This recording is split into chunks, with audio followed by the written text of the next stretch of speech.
Bienvenue dans le podcast de Croissance Plus. Aujourd'hui, nous accueillons Anthony Bourbon, qui est fondateur de Feed. Alors, Feed a pour raison d'être d'élaborer des repas complets et équilibrés, le tout avec des recettes conçues en France et fabriquées à partir d'ingrédients véganes, sans gluten, sans lactose et sans OGM. Donc Feed, en bref, ce sont des repas de substitution.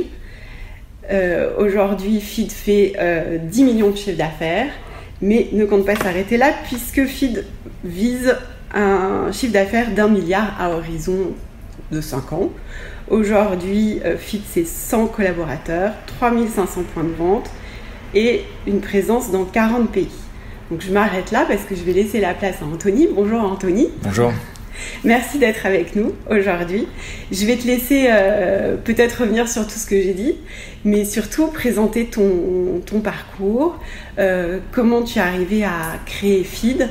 Et j'aimerais que tu insistes sur un point qui est l'ADN de ce podcast, c'est de nous dire quel est le jour où tout a basculé, quelle est la rencontre, le recrutement, enfin quel est l'élément qui a fait que nous nous parlons aujourd'hui. Très clair, merci pour l'invitation, je suis ravi d'être avec vous.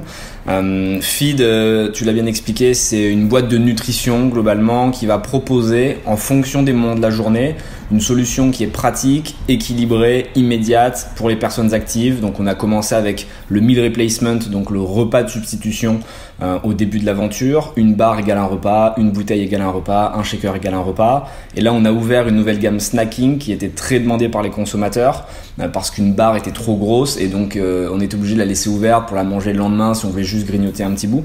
Et la gamme snacking s'intègre parfaitement dans différents moments de la journée, à 16h ou le matin à 10h quand on a juste une petite faim et qu'on veut pas pour autant aller manger quelque chose de déséquilibré. Donc là c'est toujours le même principe, vous avez 100% des nutriments parfaitement répartis, simplement dans une proportion un peu plus petite, 100 grammes, notamment avec des raw bars, donc qui n'ont pas de cuisson pour conserver l'intégralité des nutriments, puisque la chaleur va la plupart du temps les absorber, les faire disparaître.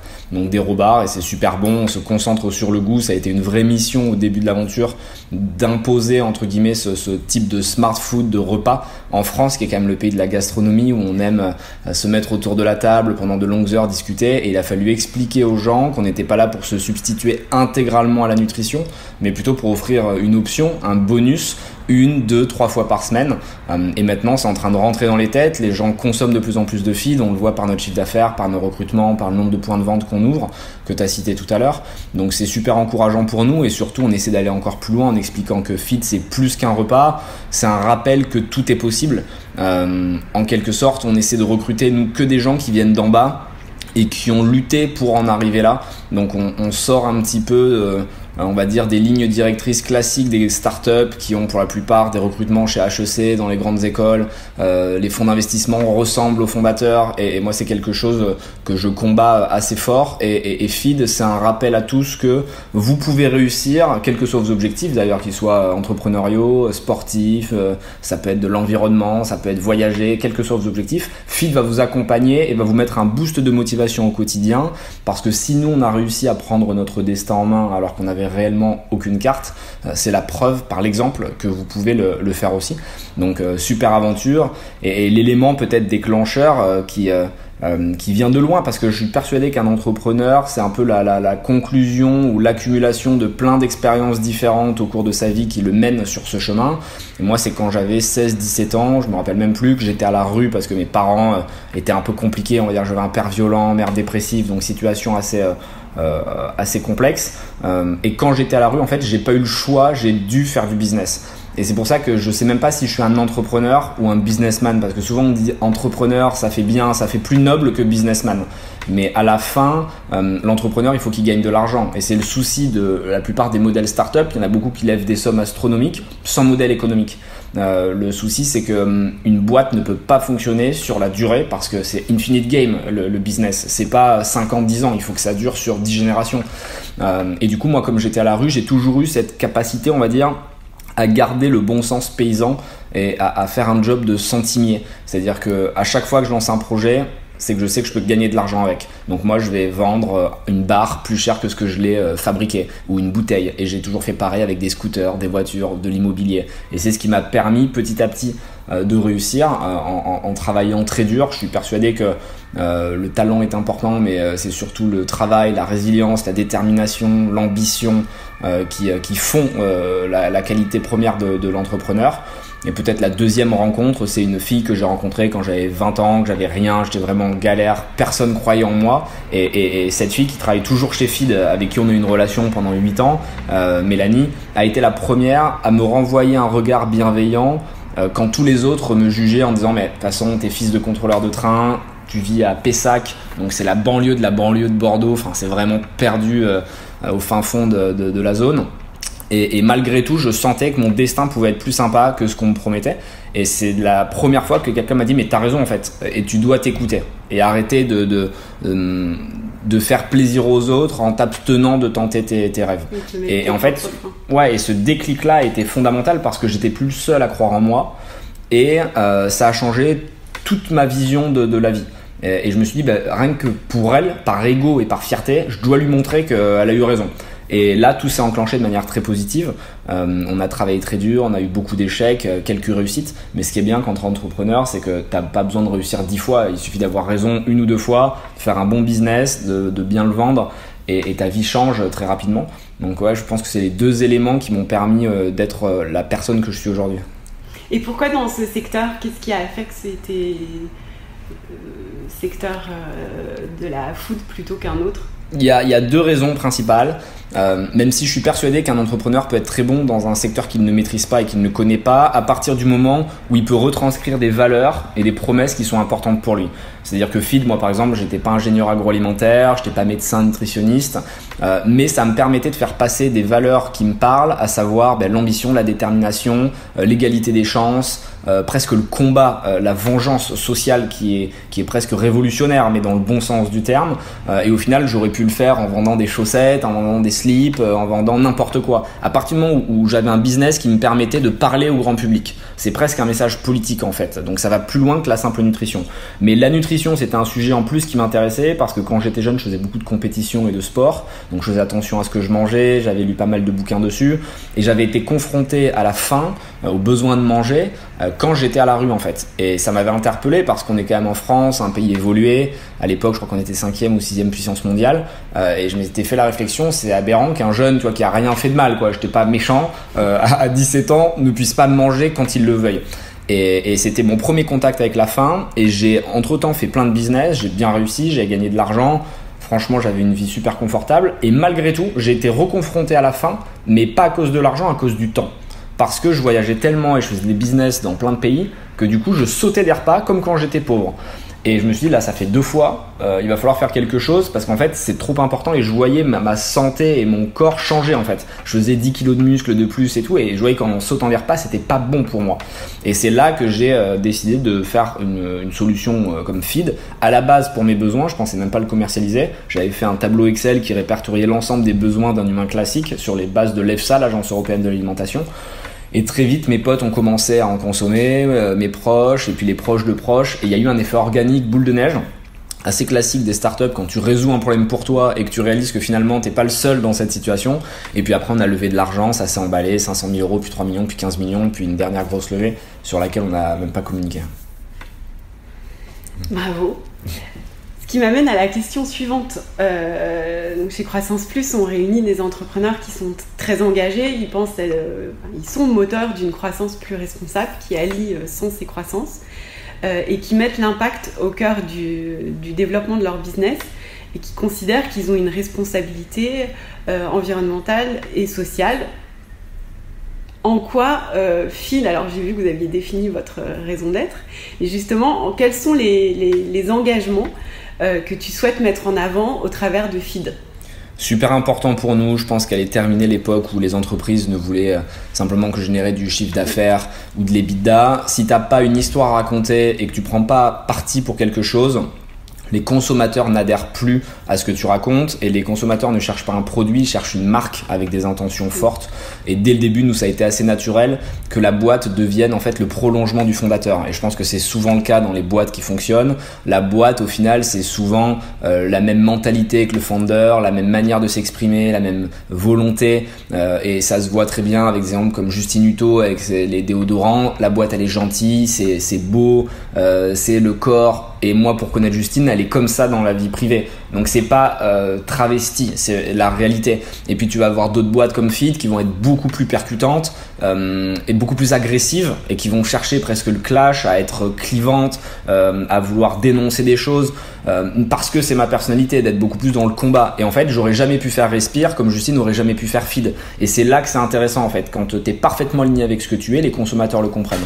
Donc le point 1, c'est que la marque, il fallait qu'elle soit forte, engagée et qu'elle amène plus qu'un produit. Encore une fois, Feed, c'est pas que des nutriments, c'est le rappel que tout est possible et c'est pour ça qu'on a changé notre branding, nos packaging pour qu'ils soient beaucoup plus motivants au quotidien, qu'on a mis des mots forts pour pousser les gens à se dépasser. Le point 2, c'est que pour aller encore plus loin, on a créé une fondation qui s'appelle Feedback où on va mettre 1% de notre chiffre d'affaires chaque année, donc pas de l'EBITDA mais du chiffre d'affaires, donc c'est des gros volumes. Et l'idée, c'est d'aller accompagner des jeunes qui n'avaient pas forcément les meilleures cartes en main, un peu comme moi à l'époque, mais qui ont une ambition démesurée. Donc, quel que soit le domaine dans lequel vous voulez exceller, ça peut être le sport, l'environnement, la musique, l'art, l'entrepreneuriat, ce que vous voulez, on sera là pour vous accompagner, on va vous financer, on va vous donner des coachs, on va vous payer le matos de base et on va vous pousser pour réussir. Et ce qui est intéressant, c'est qu'on a une véritable légitimité, crédibilité dans le sens où on a un jury de sélection une fois par trimestre et c'est que des gens qui ont struggle pour réussir. Donc tu vas pas nous faire pleurer parce que t'as pas de mère, pas de père, que t'es handicapé. En fait, ça nous fait ni chaud ni froid parce que nous aussi on a eu tous des galères. Donc nous on va juste se concentrer sur quel est ton objectif et comment tu vas faire pour l'atteindre. Et ça c'est hyper intéressant pour plusieurs raisons. La première, c'est que on montre que le business il est pas juste là pour générer de l'argent. La deuxième, c'est que moi ça me permet d'aider des gens et c'est hyper enrichissant honnêtement à titre personnel de voir des destins changer. En tant que CEO, je pense que c'est ma plus grande force d'être capable de détecter la puissance des gens. Et je peux te dire où tu peux aller. C'est-à-dire quand je parle à quelqu'un 10 minutes, je sais exactement ce qu'il peut faire, ce qu'il peut devenir. Et du coup, je vais essayer de l'emmener et de déclencher son destin. Et souvent, ça tient à rien. C'est un peu le même regard que j'ai reçu avec Mélanie. J'essaie de le renvoyer de manière très bienveillante et parfois un peu agressive parce qu'il faut secouer pour que la personne aille vers son destin. Donc cette fondation elle est géniale et ça me permet aussi de me rappeler d'où je viens. C'est le risque quand tu as gagné un peu d'argent et que tout se passe bien pour toi, tu peux tomber dans un confort, t'embourgeoiser, tu fréquentes des gens qui ont beaucoup de moyens et du coup tu oublies d'où tu viens et si tu oublies d'où tu viens, tu perds ta force en fait parce que moi ma chance c'était d'être capable de faire le pont entre les pauvres, les riches, faire des deals avec les uns, les autres, les relier et si j'oublie d'où je viens et que je comprends plus le peuple, je peux plus apporter de solution. Et parler à des gens qui ont rien et qui sont dans une phase ultra compliquée de leur vie me permet de me rappeler qu'aujourd'hui je suis un peu un nanti, que je suis un privilégié et que je dois malgré tout garder cette énergie créatrice d'en bas parce que je pense vraiment que les entrepreneurs viennent d'en bas et pas d'en haut. Et la dernière peut-être implication de Feed qu'on peut donner, c'est l'environnement. Nous on y croit beaucoup, c'est pour ça qu'on a refait tout notre branding et tous nos produits l'année dernière.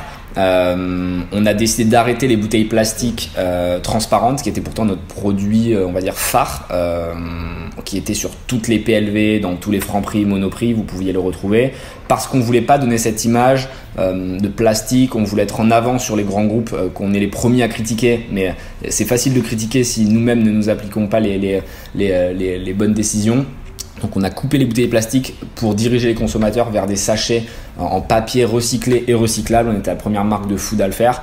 Donc on a vraiment envie d'économiser au maximum l'impact sur l'écosystème qu'on va avoir. On a économisé 300 tonnes de CO2 rien que cette année avec ce choix. C'est l'équivalent de 50 tours de planète en avion rien que pour la marque Feed. Sachant qu'on fait de plus en plus de chiffre d'affaires, ça va continuer à évoluer. Donc voilà, on essaie à tous les niveaux d'être honnête avec ce qu'on est et ce qu'on veut faire. Bravo. Et du coup, la question suivante, on va aller encore plus loin, c'est la question What if no limit? Si, Anthony, tu avais un super pouvoir, quelle est la première chose que tu changerais dans le monde? C'est assez évident pour moi, ce serait un pouvoir un peu politique, on va dire. Je remettrais la méritocratie au cœur du système. que ce soit au niveau des impôts ou que ce soit au niveau de la création d'entreprises, à tous les niveaux en réalité, parce que j'ai eu cette chance de vivre avec les pauvres et avec les riches, et donc j'ai vu les deux mondes. Mais quand je parle des deux mondes, c'est pas, les gens pensent que j'exagère, mais moi j'ai vu les très pauvres dans les banlieues, les gens qui avaient rien, et les très riches, pas les millionnaires, les milliardaires. Et j'ai vécu avec les deux et j'ai vu les différences de rythme. Et en fait, c'est complètement injuste, et je suis pas du tout un mec communiste qui dit qu'il faut partager les richesses, hein, loin de là. Mais il faut remettre au cœur du système et de la réussite le mérite, le travail, la résilience, et il faut absolument changer le modèle. Il faut que l'ascenseur social soit possible en France, et ce n'est absolument pas le cas, contrairement à ce qu'on veut nous faire croire. Il suffit de regarder les derniers exits de start-up.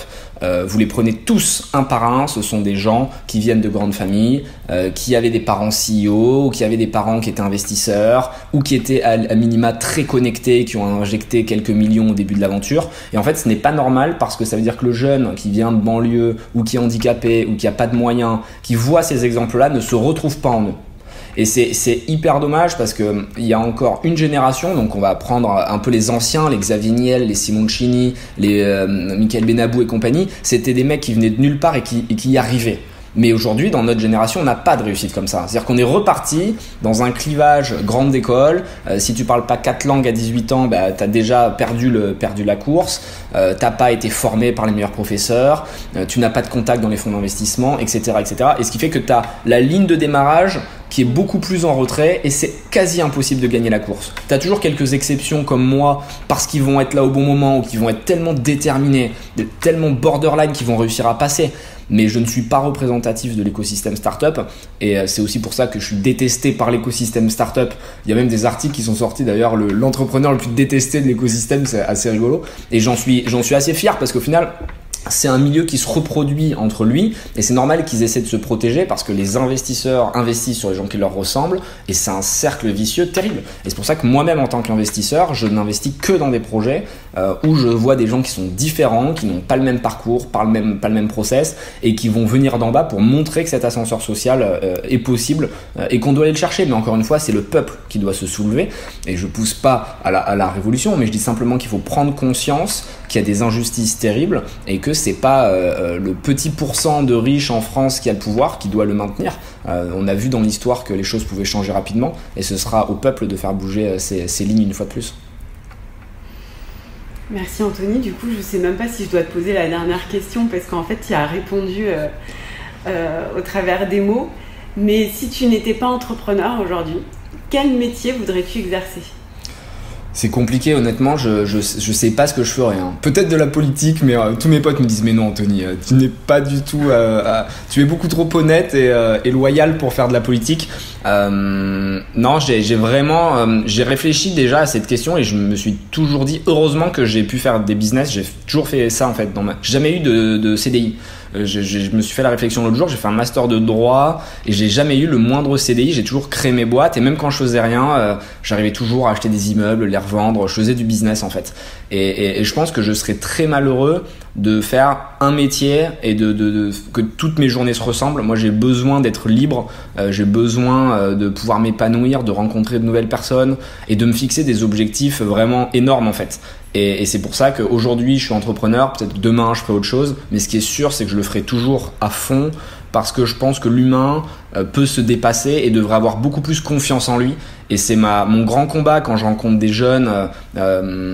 Cette génération, on va dire les 20-25 ans, je les trouve très timides. Je les trouve très peu sûrs d'eux, et c'est l'inverse de l'image qu'ils renvoient sur les réseaux sociaux. Quand tu les vois sur Instagram, ils sont tous beaux, contents, souriants, et en fait quand tu parles avec eux, ils sont assez seuls, bizarrement. C'est une des générations les plus solitaires qu'on ait connues, et ils croient pas en eux parce qu'il y a plus d'exemples. Et moi je les pousse à se dire écoute-toi, qu'est-ce que tu as envie de faire, voyage, rencontre des gens. Et du coup pousser cette jeunesse à réussir et à créer de la richesse et du capitalisme qui soit sain, c'est-à-dire pas du capitalisme pour s'enrichir inutilement, mais pour générer de la valeur, pour donner un sens à sa vie et à ses combats. Je pense que c'est hyper intéressant et important, et j'essaierai de continuer de le faire à mon petit niveau. Merci pour toi Anthony, on souhaite une belle réussite à FIT, parce que du coup on a bien compris qu'au-delà de FIT, c'est la réussite des générations futures qui est en ligne. Merci beaucoup Anthony. Merci beaucoup. À bientôt.